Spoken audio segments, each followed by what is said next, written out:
ইংরেজি প্রথম, দ্বিতীয় পত্র এ দুই বিষয় পরীক্ষা শেষ। আজকে শুক্রবার, পরীক্ষা নেই। আগামীকাল থেকে শুরু কঠিন কঠিন সাবজেক্ট। পরশু কিংবা বাংলা প্রথম পত্র। অথচ পিউরের মাথা ওসব নিয়ে চিন্তা নেই। সে সকাল থেকে মায়ের পিছন পিছন ঘুরছে, জ্ঞান গান করছে, অনুনয় বিনয় করছে। সে হওয়ার পর থেকে প্রথমে ছুঁয়েছিল কে? এই একটা ব্যাপার সারা রাত তাকে ঘুমাতে দেয়নি। হিসেব মতো জন্মের পর বাচ্চাদের মায়েরা কোলে নেয়, কিন্তু উনি কাল যেভাবে বলেছে বিষয়টা ওরকম একদমই মনে হয়নি সঠিক। আর সত্যটা শোনার জন্যই মেয়েটা এত আকুল বিকুল। পিউ শেষবার মায়ের পাশে গিয়ে দাঁড়ালো।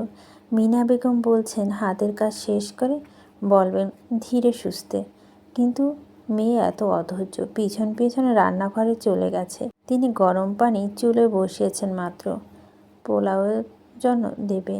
পিউ আহ্লাদে ভেঙেছিল বলল, ও আম্মু বলো না, একটা সামান্য কথা শুনতে চেয়েছি, বলে দিলেই হয়।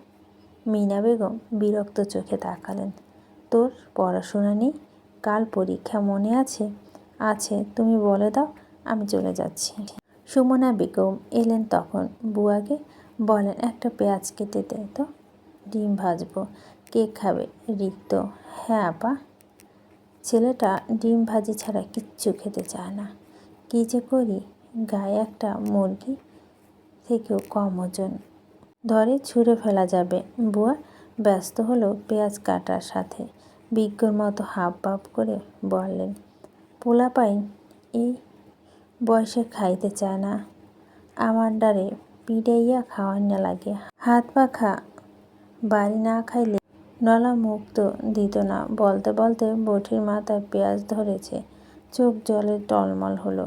কাপড় মুছতে মুছতে বলে, আল্লাহ রে, পেয়েছ কি তেয়াস? সুমনা বলো, না পারলে রেখে দে, আমি কেটে নিচ্ছি। না থাক, পানমনে আপনি করণ লাগতো না। পিউ এসব থেকে মনোযোগ ফিরিয়ে আনলো চটজলদি। ফের নাক বাজিয়ে বলো, আমু বলো না, বলো না। পিউ রান্নার সময় বিরক্ত করিস না, বলেছি শেষ হলে বলবো, এখন যা পড়তে যা। পিউ বিরোধিতা করলো, না আমি শুনেই যাব, আমাকে শুনতেই হবে। সুমনা বেগম বলেন, কি কথা? ও কি জানতে চাইছে আপা? আরে কথা বলিস না, সকাল থেকে কি একটা ঘোড়ার মাথা জিজ্ঞেস করছে। ওর জন্মের পর ওকে কে কোলে নিয়েছে, এটা একটা প্রশ্ন? আরে এটা সহজ একটা কথা পিউ, জন্মের পর কে তোকে ছোবে? ডাক্তার নার্স এরাই ছোয়। নার্সরা রক্ত পরিষ্কার করে, গায়ে তোয়ালা জড়িয়ে তারপর দিয়ে আসে পরিবারের অন্যদের কাছে। রিক্ত হওয়ার সময় দেখিসনি? পিউ হতকম্ব হয়ে বলে, তাহলে কি দাঁড়ায়? আমাকে সবার আগে ডাক্তার ছুঁয়েছে?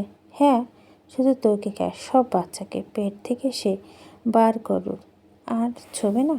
পিউ দুপাশে ঘন ঘন মাথা নেড়ে বলে, না না, ও সব বাদ। আমাদের বাড়ির মধ্যে সবাই আগে কে ছুঁয়েছে আমায়, কে কোলে নিয়েছে?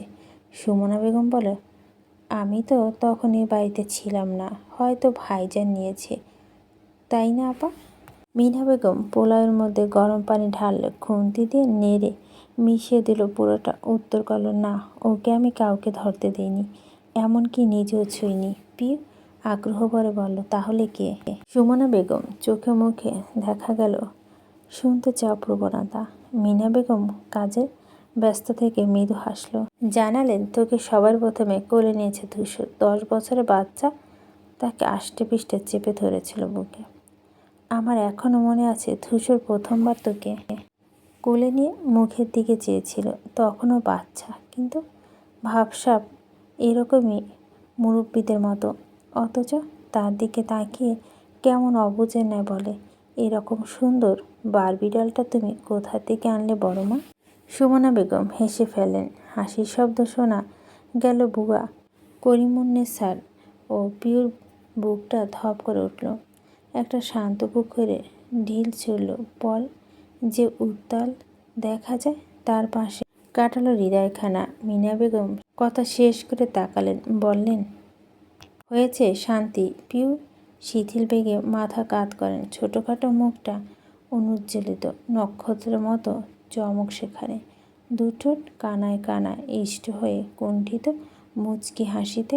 এর মানে কাল ধূসর ভাই যা বললেন, এই ভূমণ্ডলে একজনই পৃথিবী তুই, তার অর্ধপান্য তুই, তার প্রাণ চঞ্চলে নেপথ্য তুই, তুই তার রোগ সারানোর জুড়িবুটি, এইসব নিজেকে বোঝাতে বলেছেন। পিউ বুকে বা পাশটা ওড়নার ওপর দিয়ে খামচে ধরল। এত তীব্র কম্পন তার। সুমনা বেগম উৎসাহ এখন তুঙ্গে। পিউ জন্ম সংক্রান্ত সকল তথ্য শুনে নিচ্ছে, কৌতূহল সমেত আরও নানান কিছু জানতে চাইল। এসব আগে শোনেনি তিনি। পিউ আর দাঁড়ানা এস্ত বেগে রান্নাঘর থেকে বেরিয়ে এলো। এক্ষুনি ধূসর ভাইয়ের কাছে যাবে সে, গিয়ে বলবে, আমি সেই মানুষটাকে খুঁজে পেয়েছি ধূসর ভাই, আজ আমি নিশ্চয় আপনি সেই। সে ছুটে সিঁড়ি এক ধাপে উঠে নেমে এলো। ধূসর ভাই বাড়িতে নেই, অফিসে গিয়েছেন। ভাবলো তাতে কি, উনি ফিরলে আর অপেক্ষা নয়, আজই জানিয়ে দেবে তার মনের কথা, বলে দেবে আমি আপনাকে ভালোবাসি ধূসর ভাই। অনেক হয়েছে লুকোচুরি, আর সইতে পারছে না এই টানাপোড়েন। স্নায়ুযুদ্ধে সে ক্লান্ত, আজও কোনো মনোদ্বিধা নেই। সে শতভাগ নিশ্চিত ধূসর ভাই তাকে চায়। মানুষটা হয়তো আর 5 জনের মতো মনের কথা বলতে পারে না, সে না পারলেও বা ও আগাবে। এই ঝুলতে থাকা সম্পর্ক একটা রূপ দেবে আজই। পিউ পণ করলো দাঁড়িয়ে দাঁড়িয়ে। এখন শুধু ধূসর ভাইয়ের ফেরার প্রতীক্ষা। পিউ নিজের কামরা রওনা করতে গিয়ে আবার দাঁড়ায়। নজরে পড়ল রুবায়দা বেগমের। কাজে মনোনিবেশ তার। শোপিস রাখা শোকেসে থেকে একটা একটা জিনিস নামিয়ে শুকনো কাপড় দিয়ে মুছছে। এতক্ষণে সব আসবার মুছেছেন। এই কাজটা তিনি নিজে উদ্যোগী করেন। শিকদার বাড়ির ছেলেমেয়েরা একটা কমন রোগ আছে, ডাস্ট অ্যালার্জি। সামান্য ধুলোমালা পেলেই হেসে কেসে একাকার করে সব। অবশ্য এই রোগটা আফতাবেরও রয়েছে। মানুষটা শান্ত নিরিবিলি হলে কি হবে, রোগ তার চামড়ার ডগায়। পিউ নিজের ঘরের দিকে আর গেল না। রুবায়দা বেগমের কাছে এসে আবদার করলেও, আমি করে দিই মেজমা। তিনি হাসি হাসি মুখে ভুরু কুচকে বলল, কেন রে মেয়ে, তুই করবি কেন, তোমার কষ্ট হবে না? রুবায়দা হেসে ফেল। পিউর থুতনি ধরে বলল, ওরে পাকা বুড়ি, কত কষ্ট বোধে। পিউ বলে, আমি না বুঝলে কে বুঝবে? তাই তো, তুই তো আমার মেয়ে, তুই না বুঝলে কে বুঝবে? পিউ কপাল কোচকায়ের সাথে সাথে ভাবল, মেয়ে ডাকো না মেজমা, সম্পর্ক বদলে যাবে একটা পলকে। মুখে বলল, মেয়ে নই, আমি তোমার মা। তারপর বিড়বিড় করে বলল, বৌমা। আচ্ছা বেশ তাই। এখন সর, ধুলো যাবে গায়ে, নাকে মুখে ঢুকলে হাঁচি দিয়ে কাহিল হবি। কিচ্ছু হবে না, তুমি আমাকে দাও। পিউ জোর করে টেনে টুনে কাপড় নিয়ে এলো। রুবায়দা বেগম হার মানলেন, পরাজিত কণ্ঠে বললেন, দেখো মেয়ের কাণ্ড, তুই পারবি না পিউ, আমায় দে। পারবো আমি, তুমি যাও বিশ্রাম নাও। সেই সময় চৌকাঠ থেকে একটা প্রফুল্লসার ভেসে আসলো। আসতে পারি। দুজনে একযোগে তাকায়। দুহাতে দুটো ভারী মিষ্টি প্যাকেট সমেত দাঁড়িয়ে মারিয়া, ভার গলায় হাসি। রুবায়দা বলল, আরে এসো এসো, কী খবর তোমার? মারিয়া ভিতরে ঢুকতে ঢুকতে বলে, এই তো আন্টি, আলহামদুলিল্লাহ, আপনারা কেমন আছেন? মারিয়া মিষ্টি ভারী দিল। নিন আপনাদের জন্য। হঠাৎ মিষ্টি কেন? একটা সুসংবাদ আছে। কি? আমার চাকরি হয়েছে। ও মা, তাই? এত খুব ভালো খবর। ভালো খবর শুনে পিউর মন খারাপ হলো। মারিয়াপুর চাকরি হয়েছে মানে সে কি আর পড়াতে আসবে না? ও ওই দিনের কথায় দুঃখ পেয়ে কি? এই পিউ, যা তো, মা আপাকে ডেকে নিয়ে আয়। সে চোরা চোখে একবার মারিয়ার দিকে তাকিয়ে মাকে ডাকতে গেল।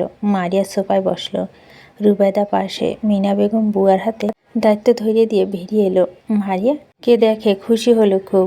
সুমনা প্লেটে ভাত তুলে দুটো কথা বিনিময় করে চলে গেল ঘরে। রিক্তকে খাওয়াবে এখন। বাকিরা গল্প জুড়ল। চাকরি পাওয়া কোম্পানি আগামা জিজ্ঞেস করলো। পিউ এক কোনায় দাঁড়িয়ে থাকে, পায়ে বুড়ো আঙ্গুল দিয়ে টাইলসে মেজে ঘটে। মারিয়া থেকে ক্ষমা চাওয়া হয়নি। এখন কথা বলতে লজ্জা লাগছে তার। না হলে জিভটা যে মাত্রা নিষ্পিস করছে, এতক্ষণ বক বকের ঝুড়ি খুলে বসত। তার অস্থিরতা বাড়ল।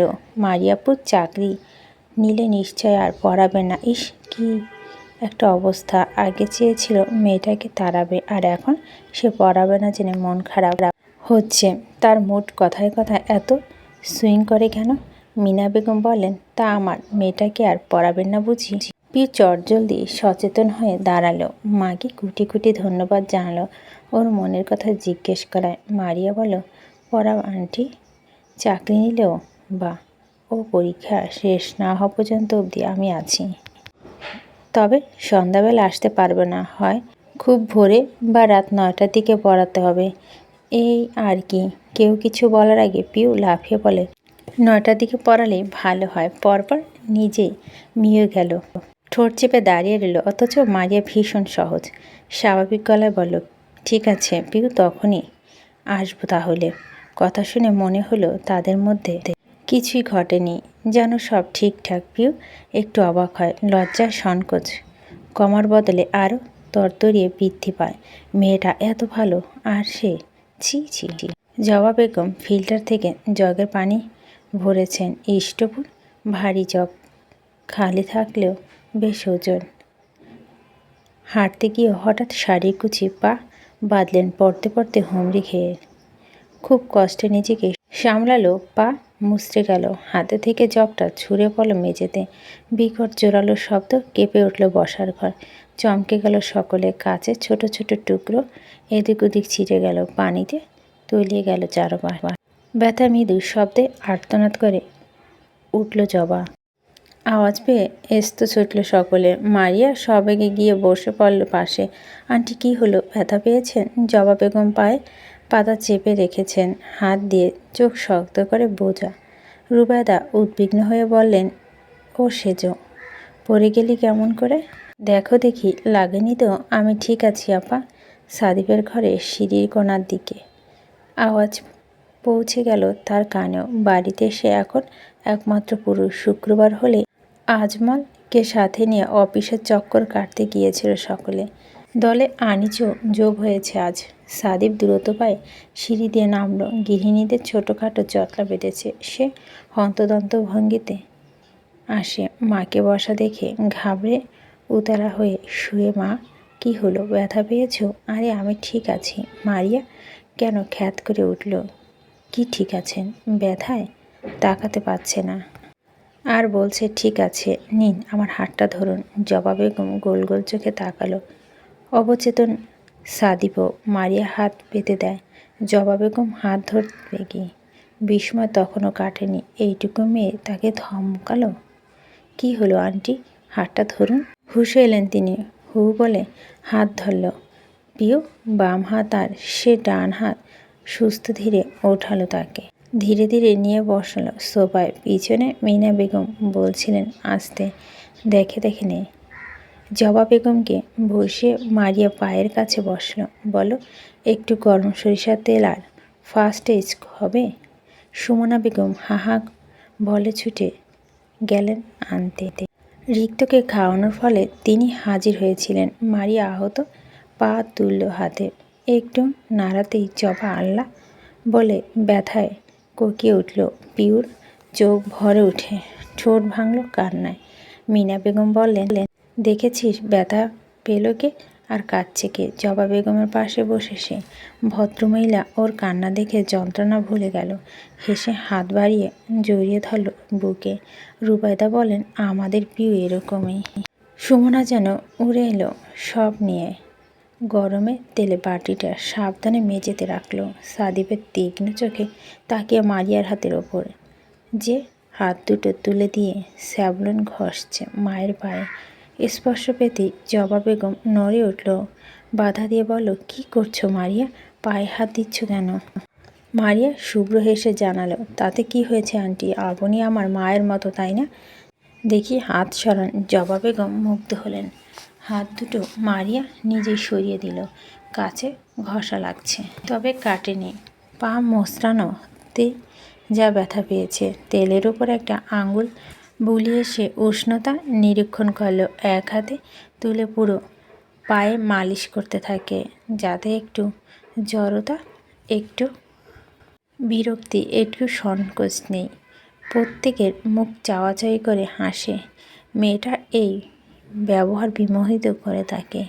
পিউরের ভেতরটা ছেয়ে যায় আদরের ভালো লাগায়।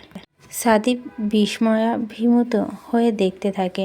মাটা যে ওর স্তব্ধতায় ভুলে বসেছে। মারিয়াকে প্রথম থেকে বিতৃষ্ট, ঝামেলা আর অসহায় মেয়ে মনে হতো, যে ঝগড়া ছাড়া কিছুই পারে না। দেখলে তো তার ভালো মেজাজ বিগড়ে গেছে কয়েকবার, অথচ মেয়েটাকে আজ কেমন অচেনা, অন্যরকম লাগছে না। ওর কি আসলেই এইরকম এতটাই ভালো?